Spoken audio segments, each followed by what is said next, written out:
మన మధ్యన దేవుడున్నాడన్న భయముతో దేవుని వాక్యమును మనము విందాము. హల్లెలూయా, హల్లెలూయా.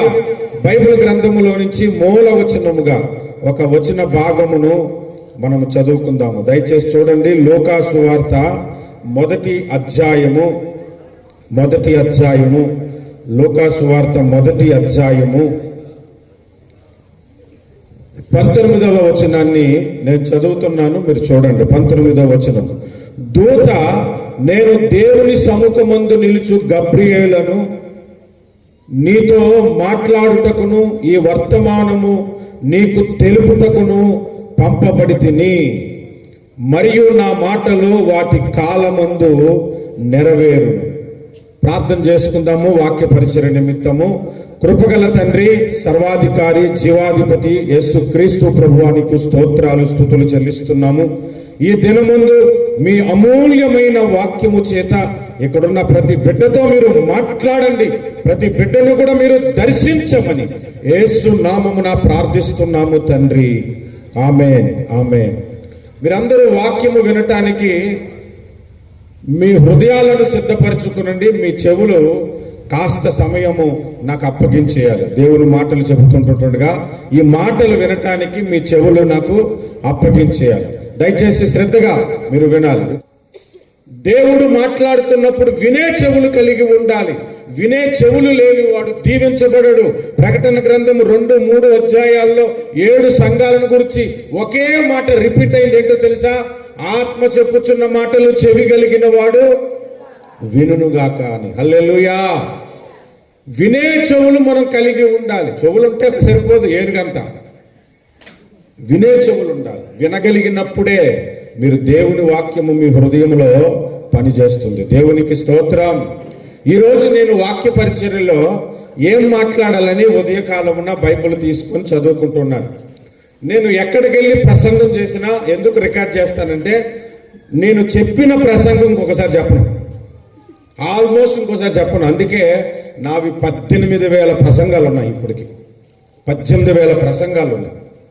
చెప్పిన ప్రసంగం చెప్పను. అవసరాన్ని బట్టే కొన్ని సందర్భాల్లో చెప్పిన ప్రసంగాలు చెప్తాను. అది కూడా బైబిల్ ఆధారం చేసుకొని. ఎందుకంటే బైబిల్లో ద్వితీయోపదేశకాండ ఉందా లేదా, అందుకని రెండోసారి చెప్తుంటాను. ప్రభునందు ఆనందించడి, మరలా చెబుతున్నాను ప్రభునందు ఆనందించడని రెండోసారి చెప్పాడే లేదా, అందుకని అప్పుడప్పుడు చెప్పే ప్రసంగాలు చెప్తాను. కానీ ప్రత్యేకంగా ఒక సబ్జెక్టు చెప్పడానికి, ఇది కొత్త ప్రాంతం నాకు. చీరాలలో మొట్టమొదటిసారిగా నేను వచ్చాను వాక్య పరిచయం చేయడానికి. ఎంతమంది వచ్చినా పర్లేదు, నాకు 1000 మందితో సంబంధం లేదు. నేను ప్రసంగించినప్పుడు 25,000 మంది కూర్చున్న సభల్లో మాట్లాడాను, ఇద్దరు కూర్చున్న సభల్లో కూడా మాట్లాడాను. ఎందుకంటే ఇద్దరుంటే చాలు, నా దేవుడు అక్కడ ఉంటాను అన్నాడు కాబట్టి. హల్లెలూయా. కనుక మీరు శ్రద్ధగా వినండి. ఈ రాత్రి మనము గబ్రియేలు దూతను గురించి నేర్చుకోబోతున్నాము. దేవునికి స్తోత్రం. మీరు ఎంతమందికి తెలుసు గబ్రియేలు దూత? ఎంతమంది తెలుసండి? చేతులు ఎత్తండి. ఎలా తెలిసేంటి? ఎప్పుడైనా మీ ఇంటికి వచ్చాడా? ఎలా తెలుసు? బైబిల్ చదివి తెలుసుకున్నారు. బైబిల్ చదివి. నేను యేసు ప్రభుని అన్యుడి కుటుంబంలోంచి రక్షణ పొందిన కొత్తలో నాతో పాటు మా ఇంటి దగ్గర ఉన్న ఒక ఆమె కూడా రక్షణ పొందింది అనమాట. పొందితే ఆమె ప్రార్థనకు వచ్చింది, నేను ప్రార్థనకు వచ్చాను. ఆమె మోకరిస్తే ఆమె పక్కన నేను మోకరించాను. ఆమె ప్రార్థన ఏమని చేస్తుందంటే, ప్రభువా నీ గౌరీ దూతను పంపించు, నీ గౌరీ దూతను పంపించు అని అంటుంటే, ఈ బైబిల్లో గౌరీ దూత ఎప్పటి నుంచి వచ్చిందా అనుకుంటున్నాను నేను. చాలాసేపు నాకు అర్థం కాలేదు. నేను అడిగాను, అమ్మ బైబిల్లో గౌరీ దూత ఎక్కడుందో నాకు తెలియదు అని అంటే, అదే బాబు యేసు ప్రభు పుట్టుక గురించి మరియమ్మ దగ్గరకు వచ్చి మాట్లాడింది కదా గౌరీ దూత అని అంటుంది. అమ్మ గౌరీ దూత కాదు, గాబ్రియేలు దూత. ఆ గాబ్రియేలు దూతను గురించి మీకు 4 విషయాలు, ఒక 5 విషయాలు నేను చెప్తాను. పరలోకములో ప్రధానముగా 4 ప్రధాన దూతలు ఉన్నారు. ఎంతమంది చెప్పండి? 4 ప్రధాన దూతలు ఉన్నారు. అందులో ఒకడు లూసిఫర్, ఇప్పుడు చెడిపోయి సాతానుగా మారిపోయాడు. అతడు ఒక ప్రధానుడే. అతని కింద కూడా కొన్ని 100,000 కోట్ల మంది దేవదూతలు పనిచేసేవారు అనమాట. రెండవ ప్రధాన దూత మిఖాయేలు. గుర్తుపెట్టుకోండి, మిఖాయేలు. అతన్ని గురించి యోధా పత్రికలో కానీ, ప్రకటన గ్రంథంలో కానీ, దశలోనిక పత్రికలో కానీ ప్రధాన దూత అయిన మిఖాయేలు, ప్రధాన దూత శబ్దముతో ఆయన వచ్చుచున్నాడు అని రాయబడి ఉంది. ప్రధాన అనే మాట ఎప్పుడు వాడతారు? నాకు వాడతారా? ప్రధానమంత్రి సుదర్శన్ గారు వచ్చారని అంటారా? ఎవరిని అంటారు ప్రధానని? ఆ మాట బైబిల్లో ఒక దూతకు రాయబడిందంటే ఆయన కిందన ఎన్నో వేల కోట్ల మంది దూతలు ఉన్నారు, వాడికి అధికారిగా ఈ దూత పనిచేస్తున్నాడు అన్నమాట. ఇతను రెండవ దూత. మూడవ దూత రాఫాయేలు. మీరు బైబిల్లో ఎక్కడో చదివి ఉండరు ఈ మాట, కానీ నేను చెప్పిన తర్వాత మీకు అర్థం అవుతుంది అనుకుంటున్నా. రాఫాయేలు. ఈ మిఖాయేలు అనే దూత ఏమో దేవుని పక్షముగా యుద్ధములు చేయటానికే భూమి మీదకి వస్తాడు. ఎక్కడ చూడండి దానియేలు గ్రంథం కానీ ప్రకటన గ్రంథం కానీ దేవుని పక్షముగా యుద్ధములు చేయటానికి ఆయన భూమి మీద అడుగు పెట్టాడు. రాఫాయేలు దూత దేవుని పక్షముగా స్వస్థతలు చేయడానికి వస్తాడు. యోహాను సువార్త 5వ అధ్యాయంలో ఒక దేవదూత నీళ్లు కదిపిస్తుంటే ఆ నీళ్లు కదిలించిన చోట ఎవరు మొదట దిగుతున్నారు అక్కడ స్వస్థత జరుగుతుంది. రాఫా అంటే స్వస్థత అని. హల్లెలూయా. 4వ ప్రధాన దూత గాబ్రియల్. ఇతని డ్యూటీ ఏంటో తెలుసా? ఎవరైనా భక్తులు ప్రార్థన చేస్తుంటే ఆ ప్రార్థనలను పట్టుకొని వెళ్ళి దేవుని దగ్గర పెట్టడం, దేవుడిచ్చే సమాచారాన్ని తీసుకుని భక్తులకు తెలియజేయటం. ఇది ఆ గాబ్రియలు దూత కింద పనిచేస్తున్న దూతల సమూహం అంతా చేసే పని. దేవునికి స్తోత్రం. హల్లెలూయా. ఈ 4 ప్రధాన దూతల్లో ఒక ప్రధాన దూత ఎవరంటే గాబ్రియలు దూతను గురించి ఈరోజు మనము తెలుసుకోబోతున్నాం. యేసుక్రీస్తు ప్రభువు ఈ లోకములో పుట్టడానికి 500 సంవత్సరాలకు పూర్వము దానియేలును భక్తుడు ప్రార్థన చేస్తున్నాడు. కిటికీ యెరూషలేము వైపు తెరిచి ఉంటుండగా మోకరించి ప్రార్థన చేస్తూ ఉన్నాడు అన్నమాట. అతడు ప్రార్థన చేస్తున్నప్పుడు అతని ప్రార్థనలో ఒక రోజు ఈ గబ్రియలు దూత దిగి వచ్చేశాడు. ఈ గబ్రియలు దూత దిగి వచ్చి దానియేలుతో ఏం మాట్లాడాడో మనం బైబిల్లో నుంచి చూద్దాము. దానియేలు గ్రంథము 9వ అధ్యాయము 20వ వచనాన్ని నేను చదువుతున్నాను, చూడండి. నేను ఇంకా పలుకుచు ప్రార్థన చేయుచు పవిత్ర పర్వతము కొరకు నా దేవుడైన యెహోవా ఎదుట నా పాపమును నా జనుల యొక్క పాపమును ఒప్పుకొనుచు నా దేవుని విజ్ఞాపన చేయుచుంటిని. దానియేలు ఏం ప్రార్థన చేస్తున్నాడు? ఇక్కడ రాయబడి ఉంది. ఏం ప్రార్థన చేస్తున్నాడు అంటే ఇంకా పలుకుచు, అంటే అప్పటికి చాలా సమయం ప్రార్థన చేశాడు, ఇంకా ప్రార్థన చేస్తూ ఉన్నాడు, పలుకుతున్నాడంట. ఆ పలుకుల్లో ఒక మాట మనకేంటంటే నా పాపమును నా జనుల యొక్క పాపమును ఒప్పుకొనుచు దేవునికి విజ్ఞాపన చేయుచుంటిని. 21వ వచనం చూడండి. నేను ఇలాగూ మాట్లాడుచు ప్రార్థన చేయుచుండగా మొదట నేను దర్శనమందు చూచిన అతి ప్రకాశమానమైన గబ్రియేలును ఆ మనుషుడు సాయంత్రపు బలి అర్పించు సమయమున నాకు కనబడి నన్ను ముట్టెను అనుంది. ఈయన ప్రార్థన చేస్తూ ఉంటుంటే గబ్రియేలు దూత పరలోకము నుంచి దిగి వచ్చి దానియేలును ముట్టాడు. దానియేలును ముట్టి ఏం చెప్తున్నాడు తెలుసా? దానియేలు, నీవు దేవునికి బహుప్రియుడవు అని చెప్పాడు. దేవుడికి నీవు బహుప్రియుడవు. ఎవరైతే ప్రార్థన చేస్తారో వాళ్ళు దేవునికి బహుప్రియులు. ఏ ప్రార్థన చేసిన వాళ్ళు తెలుసా? ప్రభువా ఈ సంవత్సరం ఎలాగైనా నేను ఇల్లు కట్టుకోవాలని ప్రార్థన చేసినోడు కాదు. ప్రభువా ఎలాగైనా నేను పొలం కొనుక్కోవాలని ప్రార్థన చేస్తున్నాడు కాదు. ఎలాగైనా నేను కారు కొనుక్కోవాలి, బైక్ కొనుక్కోవాలని ప్రార్థన చేస్తున్నాడు కాదు. ఇవి నీ అవసరాల కొరకు ప్రార్థన చేస్తే నువ్వు బహుప్రియుడు అని దేవుడు అనడు. ఆత్మల రక్షణ కొరకు ప్రార్థన చేస్తే, సంఘముల అభివృద్ధి కొరకు ప్రార్థన చేస్తే, మనుషులు పాపము నుంచి విడిపింపబడుట కొరకు నీవు ప్రార్థన చేస్తే దేవుడు బహుప్రియుడని నిన్ను పిలుస్తాడు. అలాగే దానియేలు ప్రార్థన చేస్తున్నాడు, నా పాపమును నా జనుల యొక్క పాపమును నీవు కడుగుము అని ప్రార్థన చేస్తుంటుంటే ఈ గబ్రియేలు దూత వచ్చి 7 విషయాలు చెప్పాడు. ఎన్ని చెప్పండి? 7 విషయాలు. 24వ వచనంలో ఉంది. 24వ వచనంలో నెంబర్ 1 ఏంటో చూడండి. నెంబర్ 1 తిరుగుబాటు మానుపుటకును మొట్టమొదటి. 2 పాపమును నివారణ చేయుటకును. 3 దోషము నిమిత్తము ప్రాయచిత్తము చేయుటకును. 4 యుగాంతము నందున్నట్టి నీతిని బయలుపరచుటకును. 5 దర్శనమును. 6 ప్రవచనమును ముద్రించుటకు. 7 అతి పరిశుద్ధ స్థలమును అభిషేకించుటకు. ఈ 7 విషయాలు చెప్పాడు. ఈ 7 విషయాలు జరగటానికి ఎన్ని సంవత్సరాలు పడుతుంది అన్నాడు తెలుసా? 70 వారములు అన్నాడు. అంటే ఒక రోజు ఒక సంవత్సరము. 70 వారాలనంటే 490 సంవత్సరాలు అనమాట. అందుకే నేను అన్నాను 500 సంవత్సరాలకు పూర్వము దానియేలు ప్రార్థన చేస్తున్నప్పుడు. ఇక తర్వాత వచనం మనం చదివితే 25లో యెరూషలేమును మరలా కట్టింపవచ్చునని ఆజ్ఞ బయలుదేరిన సమయము మొదలుకొని అభిషేక్తుడకు అధిపతి వచ్చును. అంటే ఇప్పుడు దానియేలుకు వచ్చి ఏం చెప్పాడో తెలుసా?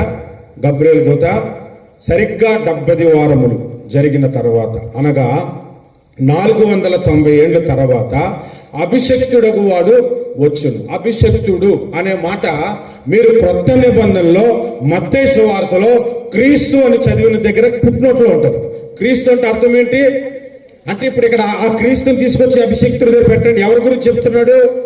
క్రీస్తు అధిపతి లోకమునకు వచ్చును. అతడు వచ్చి ఏం చేస్తాడు? పాపమును నివారణ చేయను, దోషము నిమిత్తము ప్రాయశ్చిత్తము చేయను. దానియేలు ఏం ప్రార్థన చేశాడు? నా పాపమును, నా జనుల పాపమును గురించి ప్రార్థిస్తే మీ అందరి పాపముల కొరకు ఈ భూమి మీదకి దేవుని కుమారుడు రాబోతున్నాడు. అతని ద్వారా మీ పాపములు కడగబడతాయి, మీ పాపములు క్షమించబడతాయి, మీ దోషముల నుండి విడిపింపబడతారు. అతను రావటానికి 70 వారములు పడతాయనే సమాచారము దేవదూత ద్వారా దానియేలుకు అందింపబడింది. దేవునికి స్తోత్రం, హల్లెలూయా. ఇందులో మనం నేర్చుకోవలసిన పాఠం ఏమిటి? ఇందులో మనం నేర్చుకోవలసిన పాఠం ఏంటో నేను చెప్తాను, మీరు శ్రద్ధగా వినండి. హెబ్రీ పత్రిక 1వ అధ్యాయం ఆఖరి వచనములో దేవదూతలు మనకంటే శ్రేష్ఠులంట. దేవదూతల కంటే మనము శ్రేష్ఠులమంట, దేవదూతల కంటే. ఎందుకంటే దేవదూతలు రక్షణ పొందిన మనకు పరిచర్య చేయటానికి దేవుడు నియమించాడు. హల్లెలూయా, హల్లెలూయా. మనం ఎవరికంటే శ్రేష్ఠులము? దేవదూతల కంటే. ఆ దేవదూత యేసు ప్రభు జన్మమును గురించి దానియేలుకు ప్రకటిస్తే మరి మనమందరం ఏం చేయాలి? యేసు ప్రభు జన్మమును గురించి ప్రకటించాలా లేదా? ఎందుకంటే మనం దూతల కంటే శ్రేష్ఠులం అంటున్నాడు. శ్రేష్ఠులు అయిన వాళ్ళు మనం ఇంకెంత బాగా ప్రకటించాలంటే, గబ్రియేలు దూత ఆయన మొదటి రాకడను గురించి, ఆయన ఈ లోకములో జన్మించటను గురించి ప్రకటించాడు. మనమైతే రెండో రాకడను గురించి కూడా ప్రకటించాలి. దేవునికి స్తోత్రం, హల్లెలూయా, హల్లెలూయా. ఎంతమంది యేసు నీ పాపముల కొరకు పుట్టాడని ప్రకటిస్తున్నారు?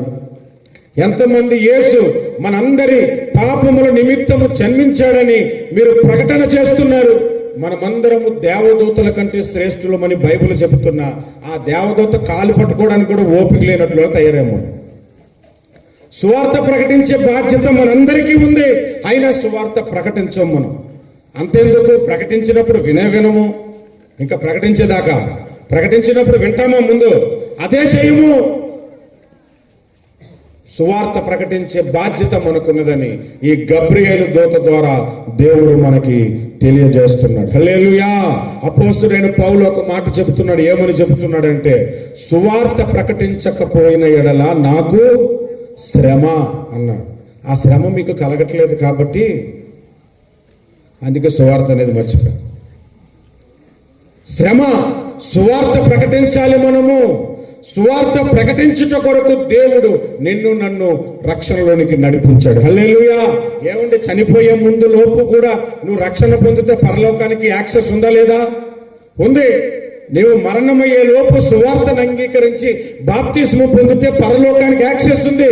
యవ్వన కాలములోనే యేసు ప్రభు నిన్ను ఎందుకు ఎన్నుకున్నాడంటే, నీలాంటి యవ్వనులు ఎందరో నశించిపోతున్నారు, వాళ్ళందరికీ సువార్త చెబుతావని నమ్మి యవ్వన కాలములో తన రక్షణను దేవుడు మీకు అనుగ్రహించాడు.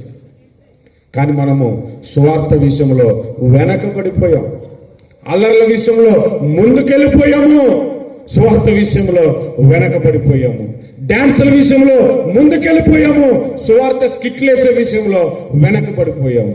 ఒకప్పుడు సువార్త అంటే ఎలా ఉండేదంటే, ఒక సభ జరిగితే 50 మంది వచ్చినా ఒకడు బాప్తిస్మం పొందుకుంటున్నాను ముందుకు వచ్చేవాడు. 1000 మంది సభకు వస్తే కనీసం 20 మంది అయినా రక్షణ పొందేవారు వచ్చేవారట. ఇప్పుడు సభలు అలా కాదు. ఒకడు రక్షణ పొందకపోవడం ఏమో కానీ మీటింగ్ జరిగిన తర్వాత, ఆ మీటింగ్ తర్వాత అలిగి కొంతమంది చర్చ మనుషులు ఉన్నారు. అలాగైపోయింది. ఇప్పుడు ఎంత జాగ్రత్తగా దేవుని భయంతో మనం జీవించాలి. ప్రతి ఒక్కడికి మరణం ఉంది, మరణం ఉంది. మరణము తర్వాత 2 మార్గాలు ఉన్నాయి. ఒకటి నరకము, 2 పరలోకానికి వెళ్ళటానికి నేనే మార్గము సత్యమని ఈ లోకానికి వచ్చిన యేసుని ప్రకటించకపోతే మన బ్రతుకులు ఎందుకండి? నువ్వు డిగ్రీ చదువు, బీటెక్ చదువు, పెద్ద ఉద్యోగం చేయి, అమెరికాలో జాబ్ చేయి, సింగపూర్లో జాబ్ చేయి, ఏ దేశంలో చేయి, గవర్నమెంట్ జాబ్ రాని యేసుని ప్రకటించని బ్రతుకే కాదు. అసలు బ్రతుకే కాదు. బ్రతుకుతే క్రీస్తు కొరకు బ్రతకాలి. పౌలు కంటే మనకు ఎక్కువ డిగ్రీలు లేవు, అన్ని డిగ్రీలు ఉన్నా, అంత ఆస్తి ఉన్నా, రోమన్ సిటిజన్ అయినప్పటికీ కూడా అవన్నీ విడిచిపెట్టి క్రీస్తు కొరకు ఆయన బ్రతికాడు. అలాంటి బ్రతుకు కొరకు దేవుడు ఈ రాత్రి మనలను పిలుస్తున్నాడు. హల్లెలూయా. ఒక గబ్రియేలు దూత, దేవుని సముఖమందున్న గబ్రియేలు దూత భూమి మీద యేసు ఎప్పుడు పుడతాడో 500 ఏండ్లకు ముందే దానియేలుకు ప్రకటిస్తే, ఆల్రెడీ మన కొరకు పుట్టాడు యేసు ప్రభు 2000 ఏండ్ల క్రిందట. ఆ పుట్టిన యేసు ప్రభుని మనం ప్రకటించలేకపోతున్నాము అంటే ఎంత బలహీనతల్లో ఉన్నామో మీరు ఆలోచన చేయండి. ప్రసంగం అంటే 4 జోకులు వేసుకుని నవ్వుకుని, ఆహా ఎంత గొప్ప ప్రసంగం చేశాడు, అయ్యగారికి కితకితలు పెట్టి పక్కపక్కమని నవ్వించాడు, ఇలాంటి స్పీకర్ని మనం పిలవాలనుకుంటాం. కానీ సువార్త చెప్పమని హెచ్చరించే సేవకుని మనం పిలవగలుగుతున్నామా? మొట్టమొదటి విషయం మనం నేర్చుకోవాల్సింది గబ్రియేలు దూత నుంచి సువార్త ప్రకటించే బాధ్యత మనకున్నది. హల్లెలూయా. ఇప్పుడు కొంతమంది ఎలాగున్నారంటే సువార్త ప్రకటించరు. ఎవరో కష్టపడి సువార్త ప్రకటిస్తే అది వీళ్ళు కోటాలు వేసేసుకుంటున్నారు. మా చిన్నప్పుడు ఎప్పుడో ఒకసారి ఒక కథ చదివాను. ఆ కథ ఏంటంటే, ఏనుగు అడవిలో నడుచుకుంటూ వెళ్తుంది. ఏనుగు మీద ఒక ఎలుక కూర్చుంది. ఏనుగు నడుచుకుంటూ వెళ్తుంది, ఏనుగు మీద ఎలుక కూర్చుంది పైన. ఏనుగు నడుస్తున్నప్పుడు ఒక వంతెన కనిపించిందంట, చెక్కలతో తయారు చేసిన వంతెన. కిందనేమో పెద్ద లోయ దాటి అవతలకి వెళ్ళాలి. అవతలకు వెళ్తే వీళ్ళకి నీళ్లు దొరుకుతాయి తాగటానికి. ఏనుగుకి నీళ్లు దొరుకుతాయి, ఎలుకకు నీళ్లు దొరుకుతాయి. ఈ ఎలుక ఏం చేసిందంటే ఏనుగు మీద ఎక్కింది. ఈ ఏనుగు నడుచుకుంటూ టీవీగా నడుచుకుంటూ వెళ్ళిపోతా ఉంది. నడుచుకుంటూ వెళ్ళిపోయినప్పుడు బ్రిడ్జ్ మించి నడుచుకుంటూ వెళ్ళింది. సరిగ్గా మధ్యలోనికి వచ్చాక ఏనుగు బరువుకి ఆ బ్రిడ్జి కొంచెం కిందకి సర్రమని దిగింది. టక్ టక్ టక్ టక్ మన సౌండ్ వస్తుంది. ఇక పైన ఎలుకకు భయం పట్టుకుంది. ఒకవేళ ఈ ఏనుగు బరువు చేత ఈ బ్రిడ్జ్ కనుక తెగిపోతే, ఇరిగిపోతే ఆ లోయలో పడిపోతాం. నేను పడిపోయినా పర్లేదు, తేలిగ్గానే ఉంటాను, ఏ చెట్టుకో కొమ్మకో పట్టుకొని బ్రతికేస్తాను. నేను పడిన తర్వాత నా మీద ఏనుగు పడితే నా బ్రతికేంటి? నేను పడిన తర్వాత ఏనుగు నా మీద పడితే నా బ్రతికేంటి అని టెన్షన్తో అల్లాడిపోతుంది. ఏనుగమ్మో ఎలాగైనా ఎలుగు చచ్చిపోతామో అని చెప్పి నెమ్మదిగా తేలిగ్గా అడుగులేస్తూ మొత్తానికి అవతలకు వచ్చేసిన తర్వాత ఎలుక అంటుందంటే చెవు దగ్గరకు వచ్చి, నేను చిన్నది నొక్కితేనే బ్రిడ్జ్ ఇలా మునిగిపోయింది, కొంచెం నొక్కానికి పడిపోతాము, అందుకే నొక్కలేదు అన్నదట. ఇప్పుడు కొంతమంది ఎంతో కష్టపడి ఊర్లోకి వెళ్ళి సువార్త చెప్పి తీసుకొస్తుంటే నేనే బాప్తిసం ఇచ్చేసి నేనే కన్నానని చెప్పేసుకున్నావు లేరా?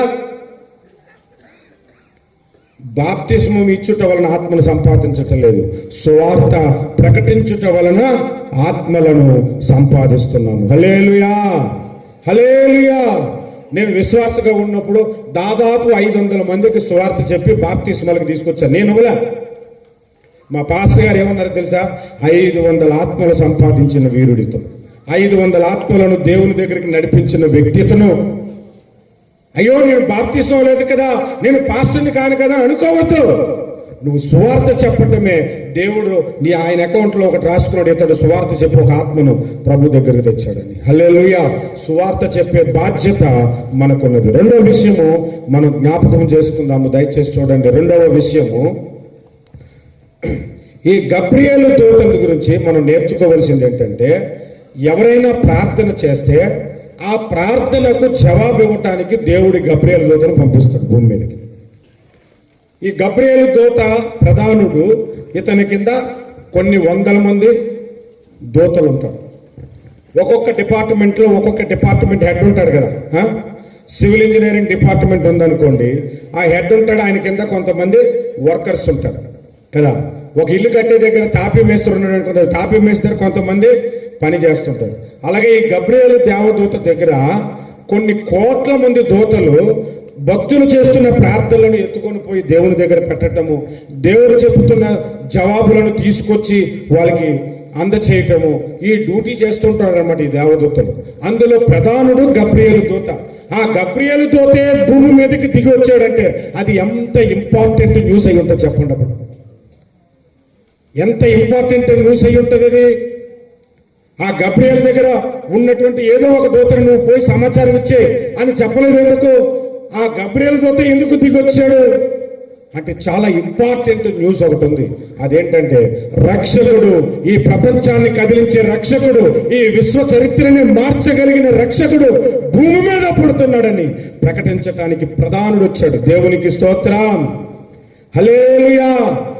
ఈ రెండవది మనం నేర్చుకోవాల్సింది ఏంటంటే, మనం ప్రార్థన చేస్తే ఆ ప్రార్థన దేవుని దగ్గరికి వెళ్ళి మన దగ్గరికి జవాబు రావాలి అంటే మన ప్రార్థన చాలా విలువైన ప్రార్థన అయి ఉండాలి.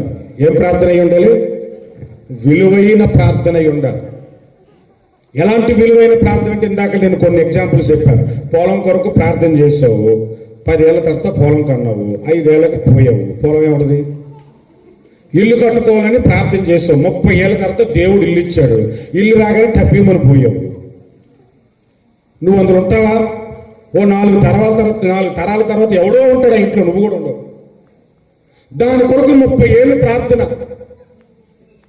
అదే ఒక ఆత్మ రక్షణ కొరకు నువ్వు ప్రార్థన చేశావంటే అది దేవునికి ఇంపైన సువాసన. ఒక వ్యక్తిని ప్రభు దగ్గరికి నడిపించట కొరకు నువ్వు మొర్రపెడుతున్నావంటే దివారాత్రులు అది దేవునికి ఇంపైన ప్రార్థన. వ్యర్థమైన ప్రార్థనలు కొంతమంది చేస్తుంటారు. నేను సింగపూర్లో జాబ్ చేస్తున్నప్పుడు ఒకరోజు ఆఫీసులో చాలా అర్జెంట్ వర్క్ చేస్తున్నాను. రిపోర్ట్ అవుట్ చేయాలి, చాలా వరకు టైప్ చేస్తున్నాను. నేను టైప్ చేసినప్పుడు ఎవరైనా ఫోన్ చేసినట్టు మాట్లాడి, ఎందుకంటే స్పెల్లింగ్ మిస్టేక్లు వచ్చేస్తుంది. ఒక ఆమె కంటిన్యూగా ఫోన్ చేస్తూనే ఉంది ఇండియా నుంచి, వాట్సాప్ కాల్ చేస్తుంటే నేను ఇలా కట్ చేస్తున్నాను, టైప్ చేసుకుంటున్నాను, చేస్తుంటే కట్ చేస్తున్నాను, టైప్ చేసుకుంటున్నాను. ఆమె కంటిన్యూగా 6 సార్లు ఫోన్ చేసేసరికి చాలా ఇంపార్టెంట్ అయి ఉంటుంది.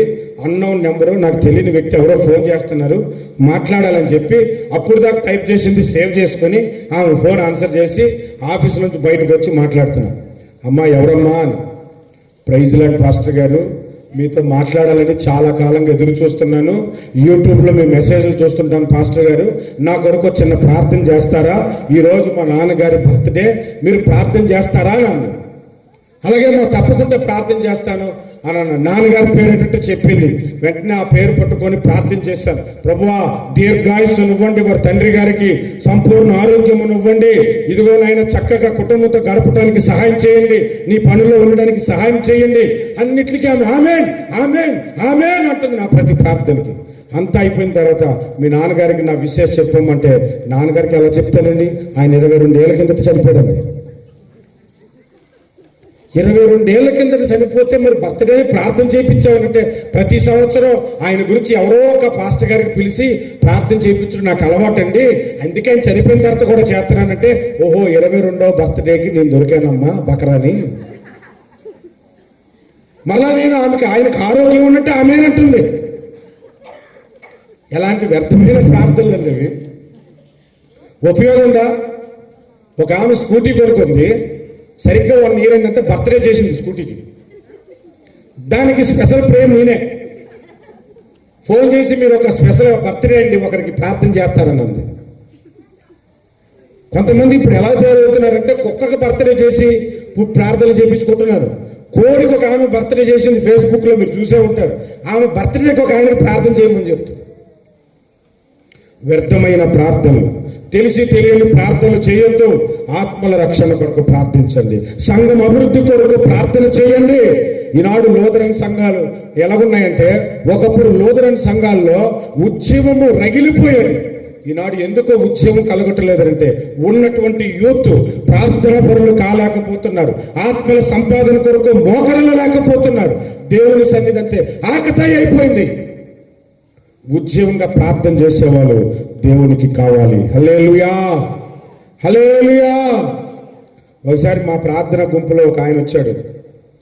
అయ్యగారు, నేను ఇండియాలో బిజినెస్ స్టార్ట్ చేస్తున్నాను, మీరు ప్రార్థన చేయండి అన్న.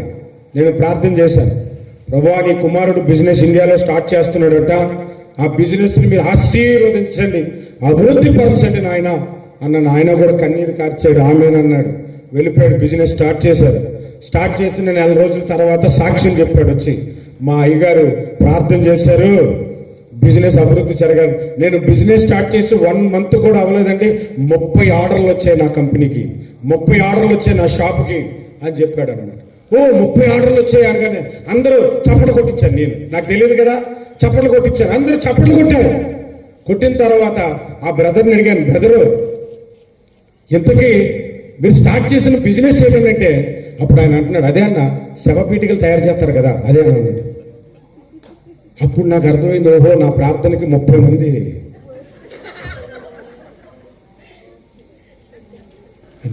అప్పుడు నేను ఏమని ప్రార్థన చేయాలి చెప్పండి, ఇంకా అభివృద్ధి చెందమని ప్రార్థన చేయలేకపోయాను. వ్యర్థమైన ప్రార్థనలు చేయకూడదు, మనం ఉపయోగకరమైన ప్రార్థనలు చేయాలి. ఆత్మల రక్షణ కొరకు ప్రార్థించండి. ఈరోజు ఉదయం ప్రపంచంలో ఉన్న 7 ఖండాల కొరకు ప్రార్థన చేసి వచ్చాం. 1 గంట 7 ఖండాల కొరకు, యూరోప్ ఖండము కొరకు, ఆస్ట్రేలియా ఖండము కొరకు, ఏషియా ఖండము కొరకు, ఆఫ్రికా ఖండము కొరకు, అంటార్క్టికా ఖండము కొరకు, నార్త్ అమెరికా, సౌత్ అమెరికా ఖండాల కొరకు మేము ప్రార్థన చేశాం. ఎందుకంటే అక్కడ ఆత్మలు రక్షణ పొందాలని ప్రార్థన చేశాం. నేను పరలోకంకి వెళ్ళిన తర్వాత అమెరికాలో ఎవరైనా రక్షణ పొందిన వాడిని తీసుకొచ్చి, నా కుమారుడా ఇగో నీ ప్రార్థన వల్ల ఇతడు రక్షణ పొందాడంటే నాకు ప్రతిఫలం వస్తుందా రాదా? వస్తుందా రాదా? ఆమేన్, హల్లెలూయా. శాశ్వతమైన రాజ్యములో ఆస్తిని సమకూర్చుకోమని చెబుతున్నాడు దేవుడు.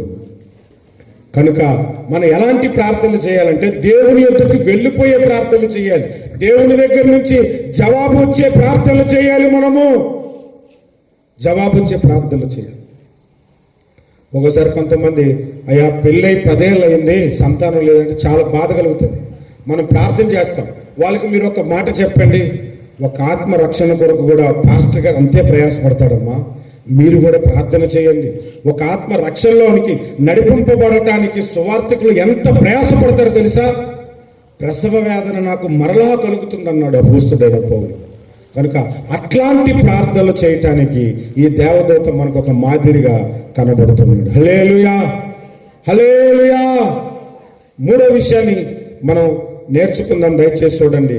లూకాసు వార్త 1వ అధ్యాయము 19వ వచనంలో మనం ఇందాక మూలవచనం అదే చదివాం. అక్కడ ఏమని రాయబడి ఉందంటే, దేవుని సముఖమందు నిలుచొని ఉండు గాబ్రియేలును అన్నాడు. ఏమన్నాడండి? ఎక్కడ నిలుచొని ఉండు? దేవుని సముఖములో నిలిచి ఉండు. టీవీల దగ్గర కూర్చొని ఉండు. అవునా కాదా? కాదంటే కాదనండి అందరూ. పార్కుల్లో కూర్చొని ఉండు కాదు. ఎక్కడ కూర్చొని ఉండు?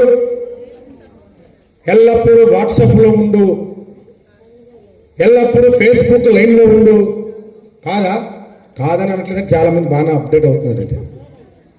కాదని గట్టిగానండి. గాబ్రియేలు దూత నాకంటే శ్రేష్ఠుడు కాడు అని చెప్పండి మీరు ఒకసారి. ఎందుకంటే బైబిల్లో ఉందా లేదా? మనము దేవదూతల కంటే శ్రేష్ఠులము.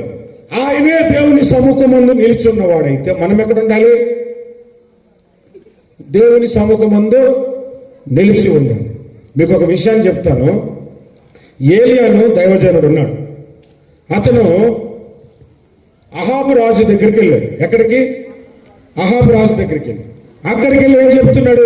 నేను ఎవరి సన్నిధిని నిలుచుని ఉన్నాను, ఆ యెహోవా జీవముతోడు రానున్న 3 సంవత్సరాల్లో వర్షము గాని మంచు గాని చినుకు గాని పడదు అన్నాడంతే. పడలేదు. ఇంకా ఆయన అన్నమాట మీరు జ్ఞాపకం చేసుకురండి. ఏమన్నాడు? నేను ఎవరి సన్నిధిని, ఆయన ఎవరి సన్నిధిలో ఉన్నాడు? రాజు సన్నిధిలో ఉన్నాడా? దేవుని సన్నిధిలో ఉన్నాడా? రాజుగారి సన్నిధిలో ఉన్నాడు. అప్పుడు రాజుగారు అరే నువ్వు నా సన్నిధిలో ఉండి దేవుని సన్నిధిలో ఉంటున్నావు ఏంటంటే, ఏలియా ఏం చెప్పాడు తెలుసా? దానికి ముందు ఆయన దేవుని సన్నిధిలోనే ఉన్నాడు. దేవుని సన్నిధిలో ఉండి, దేవుని సమూహంలో ఉండి, దేవునికి ఎదుట ఉండి ప్రార్థన చేసి వచ్చేస్తే దేవుని సన్నిధిని వెంట వచ్చేసింది. ఆ దేవుని సన్నిధి ఈయన వెంట వచ్చి వచ్చి వచ్చి తిన్నగా రాజుగారి దగ్గరికి వస్తే అక్కడ కూడా దేవుని సన్నిధి ఉంది. అందుకే మోసే భక్తుడు కూడా దేవుడు అన్నాడు, నా సన్నిధి నీకు తోడుగా వచ్చు అన్నాడు. హల్లెలూయా. ప్రతి ఆదివారం మనం మందిరంకి వచ్చి తిరిగి మరలా ఆదివారం కూడుకునేంత వరకు దేవుని సన్నిధి మనతో ఉండాలని దేవుడు ఇష్టపడుతున్నాడు. ఎంతమంది ఇష్టపడుతున్నారు దేవుని సన్నిధి నాకు కావాలని? అంటే మీరు దేవుని సన్నిధికి టైంకి రావాలి, దేవుని సన్నిధిలో ఆరాధించాలి, ప్రార్థించాలి, క్రమముగా కూర్చోవాలి, గుసగుసలు అడుక్కోకూడదు, ఫోన్ పట్టుకొని అప్పుడు చాటింగ్లు చేసుకోకూడదు. దేవుని సన్నిధిలో ఉన్నాను భయముతో మనము గడపాలి అని ఈ గబ్రియేలు దూత మనకు ఒక పాఠాన్ని నేర్పిస్తుంది. హల్లెలూయా, హల్లెలూయా. కొంతమంది దేవుని సన్నిధిలోనే ఉంటారు కానీ మైండ్ ఆబ్సెంట్. ఫిజికల్గా దేవుని సన్నిధిలోనే ఉంటాడు, మైండ్ మాత్రం ఆబ్సెంట్. ఎక్కడ ఉంటాడో తెలియదు. నేను రక్షణ పొందిన కొత్తలో మేము ఆదివారం ఆరాధనకి వెళ్ళినప్పుడు నేను రక్షణ పొందింది పెంతెకోస్తు సంఘంలో రక్షణ పొందాను. హెబ్రోన్ సంఘంలో వాక్యం చెప్పాను, రోమన్ క్యాథలిక్లో వాక్యం చెప్పాను, లూథరన్ చర్చెస్లో వాక్యం, అన్ని డినామినేషన్లో వాక్యం చెప్పాను. ఒక్క యెహోవా సాక్షుల సంఘంలో తప్ప అన్ని సంఘాల్లో వాక్యం చెప్పాను. నేను రక్షణ పొందిన కొత్తలో నాకు అటుపక్క ఆడలు కూర్చుండేవారు, ఇటువైపు మగవాళ్ళు కూర్చుండేవారు. పాస్టర్ గారు పాటలు పాడుతున్నప్పుడు, ఆరాధన నడిపిస్తున్నప్పుడు గొళ్ళు చేసి పాటలు పాడి అన్ని చేసేవారు. పాస్టర్ గారు వాక్యం చదవటానికి బైబిల్ తెరిచి మూలవచనం చదవగానే అక్కడ ఉన్న ఒక ఆమె మన బైబిల్ మూచి లేచిపోయింది. ఈయన బైబిల్ చదవగానే ఆమె వైపు చూసేవాడు. ఆమె ఏం చేసేదంటే మన బైబిల్ మూచి లేచిపోయింది. అందరి నుంచి వెళ్ళిపోగానే పాస్టర్ గారికి ఏమనిపిస్తుంది? పాటలు పాడినప్పుడు ఉంది, ప్రార్థన చేసినప్పుడు ఉంది, సాక్ష్యాలు చెప్పినప్పుడు ఉంది, వాక్యం చెప్పినప్పుడు మోతేసి వెళ్ళిపోయిందంటే నేను వాక్యం చెప్పడం నచ్చట్లేదని అనుకున్నాడు ఆయన. తర్వాత వచ్చే ఆదివారం వచ్చింది, తర్వాత ఆదివారం కూడా ఆ పాటలు జరిగే, సాక్ష్యాలు అయింది, ఆరాధన జరిగింది. పాస్టర్ గారు వాక్యం చదవడానికి మూలవచనం చదవగానే ఈమె బైబిల్ తీసి మనం మూసి వెళ్ళిపోయింది. పాస్టర్ గారికి డౌట్ వచ్చేసింది, నా ప్రసంగం ఈమెకి నచ్చట్లేదు, నేను వాక్యం చెప్పడం ఈమెకి ఇష్టం లేదు అని. 3వ వారం చూద్దాం అనుకున్నాడు. 3వ వారము కూడా ఇదే. వాక్యం చదవగానే తప్పకమని బైబిల్ మూసేది, అందరిలో వచ్చి చక్కగా నడుచుకుని వెళ్ళిపోగానే పాస్టర్ గారికి ఇంక తప్పదని చెప్పి వాళ్ళ ఇంటికి వెళ్ళిపోయాడు బండి వేసుకొని. అమ్మా, నేను వాక్యం చదువుతున్నాను, మీరు బైబిల్ మూసేస్తున్నారు, వెళ్ళిపోతున్నారు, ఏంటి కారణం అంటే, అదే పాస్టర్ గారు ఫస్ట్ రోజు ఏం జరిగిందంటే అండి, ఇంట్లో చికెన్ కర్రీ వండామండి, మీరు వాక్యం చదివినప్పుడు గుర్తుకొచ్చింది నాకు, మూత పెట్టానా లేదా, అందుకని ఒకవేళ మూత పెట్టకపోతే ఇంట్లో కుక్క దూరి తినేస్తదేమో అని లేచి వెళ్ళిపోయిందంట. అంటే ఆమె అక్కడే ఉంది కానీ ఆమె మైండ్ ఎక్కడ ఉంది? ఇంట్లో ఉన్న కూర దగ్గర. సరే అమ్మా, మరి 2వ వారం కూడా మానేశారే. 2వ వారం ఏమిటంటే మూత పెట్టాను కానీ ఇంటికి తలుపేశాను లేదని డౌట్ వచ్చిందండి అని చెప్పింది. మరి 3వ వారం ఇంట్లో బంధువులు పెట్టి వచ్చానండి, మొత్తం మాకుండా కూడా తినేస్తారేమో అని బయటకు వెళ్ళిపోయినాను. చూసారా? అంటే దేవుని సన్నిధిలో బాడీ ఉంది, మైండ్ ఎక్కడుంది? ఇంటి దగ్గర ఉంది, ఇంట్లో ఉన్న కూర మీద ఉంది, ఇంట్లో ఉన్న బంధువుల మీద ఉంది. చాలా మంది దేవుని సన్నిధికి వస్తారు, దేవుని మీద కాన్సన్ట్రేషన్ ఉండదు, దేవుని వాక్యం మీద కాన్సన్ట్రేషన్ ఉండదు, ఆరాధన చేసినప్పుడు దేవుని మహిమపరుస్తున్నామని కాన్సన్ట్రేషన్ ఉండదు. గబ్రియేలు దూత అలాగే ఉంటే దేవుడు చెప్పిన సమాధానం, ప్రభా మళ్ళీ చెప్పండి, నేను ఇందాక మళ్ళీ చెప్పండి ప్రభా అని ఉండదే లేదా? ఖచ్చితంగా దేవతతో అలా మాట్లాడుండాలా లేదా? దేవుడు నోట్లోంచి మాట రాగానే క్యాచ్ చేయటము, రివ్వుని ఎగురుకొని భూలోకానికి రావటం, సమాచారమును అందించటం. అంటే దేవుని సన్నిధిలో మనం ఉన్నామే కానీ ప్రజెంట్గా లేవు. దేవునికి ఇష్టం వచ్చినట్లుగా కూర్చోలేకపోతున్నాము, దేవుని మహిమపరిచినట్లుగా మనము కూర్చొనలేకపోతూ ఉన్నాము. కనుక 3వ విషయం మనం ఏం నేర్చుకున్నామంటే, దేవుని సన్నిధిలో యవనస్తులైన వారు ఉన్నారు.